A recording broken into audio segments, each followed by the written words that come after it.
चलिए अब हम करेंगे question number 19। Prepare trading account, profit and loss account and balance sheet of Shri Satish store for the year ended 31 December 2000 from the following information.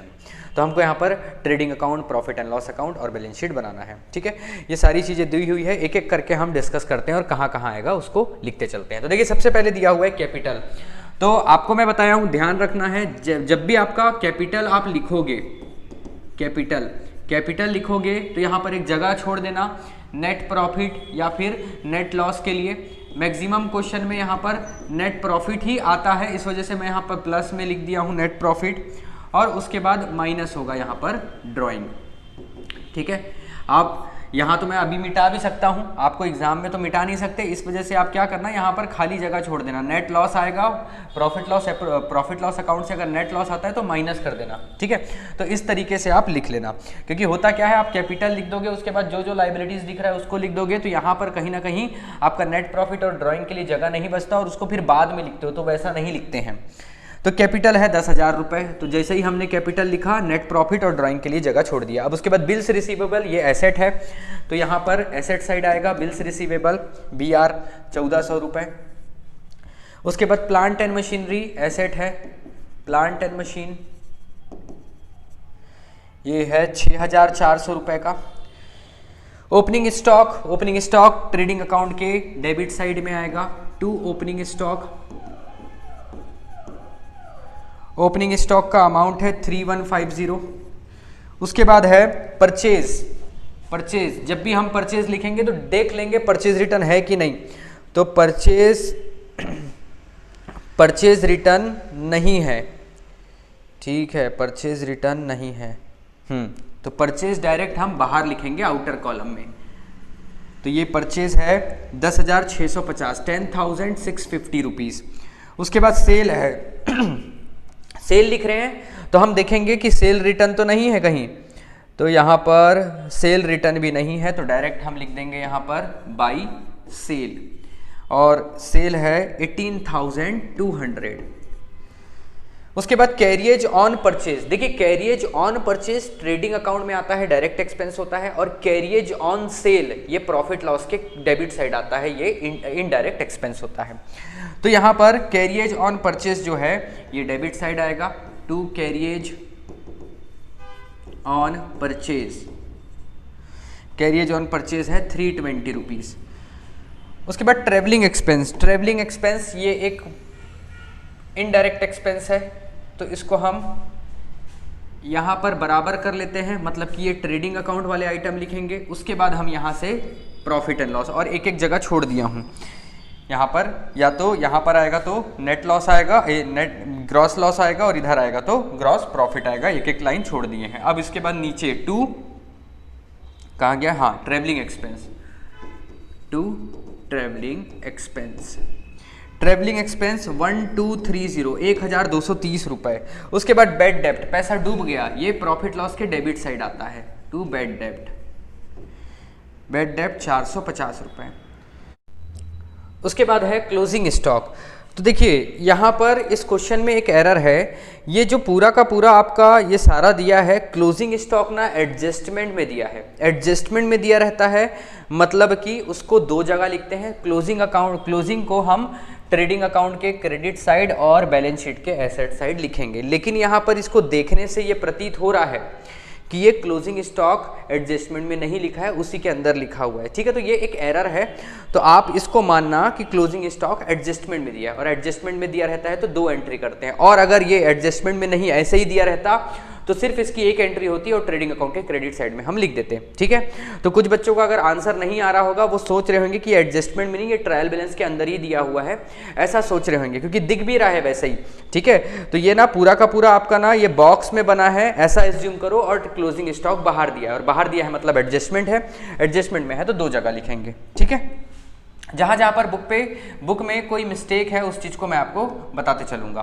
तो यहाँ पर हम लिखेंगे बाई क्लोजिंग स्टॉक, और यहाँ पर क्लोजिंग स्टॉक है 6,000 रुपये। हम इसको एसेट साइड भी लिखेंगे, क्यों, क्योंकि ये एडजस्टमेंट में लिखा हुआ है।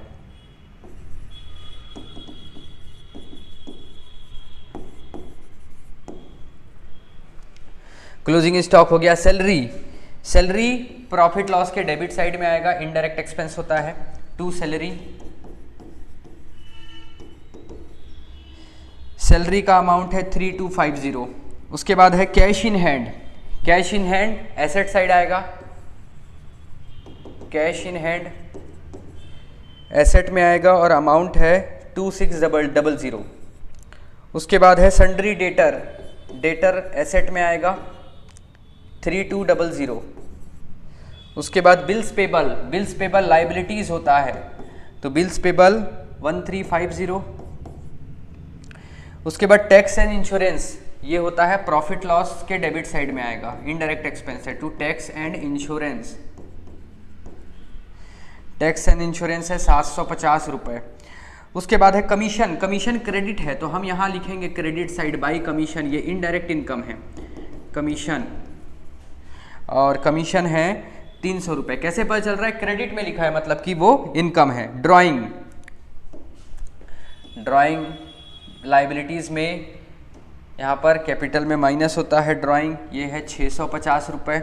उसके बाद डिस्काउंट अलाउड, डिस्काउंट अलाउ का मतलब आप डिस्काउंट दिए हो और जब हम किसी को डिस्काउंट देते हैं तो वो हमारे लिए एक्सपेंस होता है, इस वजह से ये डेबिट साइड आएगा डिस्काउंट 250 रुपये। ठीक है, तो सारा चीज़ हमने लिख लिया, अब हम टोटल करना चालू करेंगे।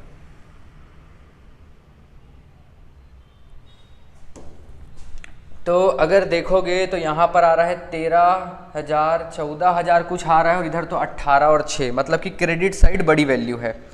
तो हम क्रेडिट साइड वैल्यू प्लस करेंगे 18,200 प्लस 6,000, ये आ रहा है 24,200 आ रहा है, जिसको हम दोनों साइड लिखेंगे 24,200।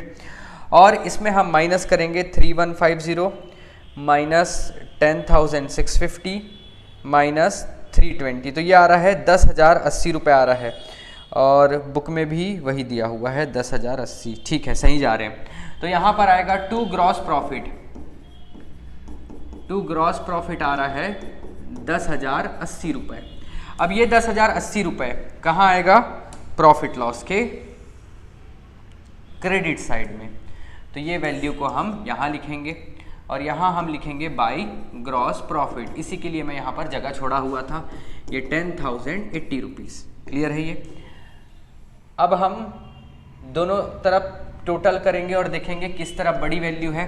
तो आप अगर ध्यान से देखेंगे तो ये 10,380 हो रहा है और ये 10,380 से कम है, तो ये 10,380 और यहाँ पर भी लिख देंगे 10,380।